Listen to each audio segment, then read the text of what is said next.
خبر دیں آپ کو بتائیں کہ اقوام متحدہ کی سلامتی کونسل میں بھارتی نمائندے کے بیان پر پاکستان کے فرسٹ سیکریٹری انصار شاہ کا مؤثر رد عمل سامنے آ گیا۔ انصار شاہ نے کہا کہ پاکستان بھارت کے گمراہ کن بیان کا جواب دینے کے لیے دوبارہ اظہار خیال پر مجبور ہوا ہے، کیونکہ یہ حقائق کو مسخ کرنے اور زمینی حقیقت کو غلط انداز میں پیش کرنے کی ایک بے سود کوشش ہے۔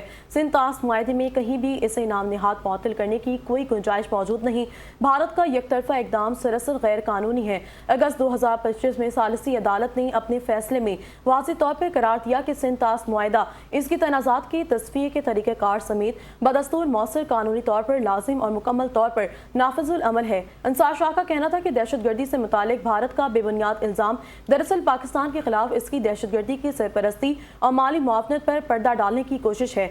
بھارت کی حمایت یافتہ دہشت گرد گروہوں جن میں تحریک طالبان پاکستان، بلوچ لبریشن آرمی اور مجید بریگیڈ شامل ہیں، پاکستان میں ہزاروں شہریوں اور قانون نافذ کرنے والے اہلکاروں کو شہید کیا ہے، جن میں خواتین اور بچے بھی شامل ہیں۔ شمالی امریکہ سمیت دیگر ممالک میں ماورائے عدالت قتل کی کارروائیوں میں بھارت کے ملوث ہونے کے شواہد بھی سب کے سامنے ہیں۔